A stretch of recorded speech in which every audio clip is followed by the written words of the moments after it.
Well, I knew that there was a growth in these radical domestic groups, the militia groups, white supremacist groups, and others.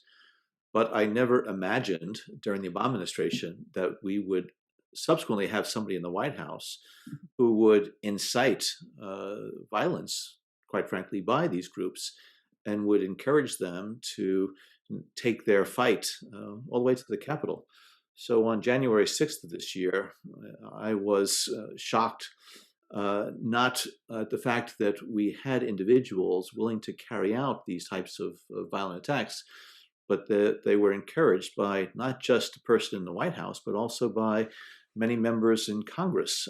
I do think that incitement really contributed significantly to that insurrection that we saw on that day. I agree completely and feel that this was different in a way because it wasn't just violence. It wasn't against a particular person. It was against our government. It was to stop the constitutional responsibility of the Congress and to interfere with the election.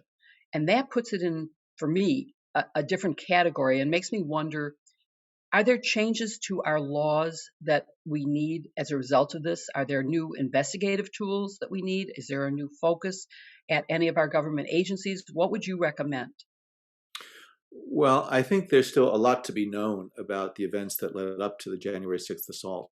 And I do think it's critically important, just as we did after the 9/11 attacks, to have a very thorough review and investigation about all of the different features of this attack so that we can address the concerns. And as you point out, there may be issues related to additional statutory authorities that we need to give to the FBI or to other law enforcement and security agencies so that they can uncover these types of activities before they manifest themselves in the ransacking of the Capitol. There may need to be some different practices and policies in place, taking advantage of existing laws. But also, I'd like to think that we will never again elect into office someone like Donald Trump, who really had such disregard and disrespect for the rule of law.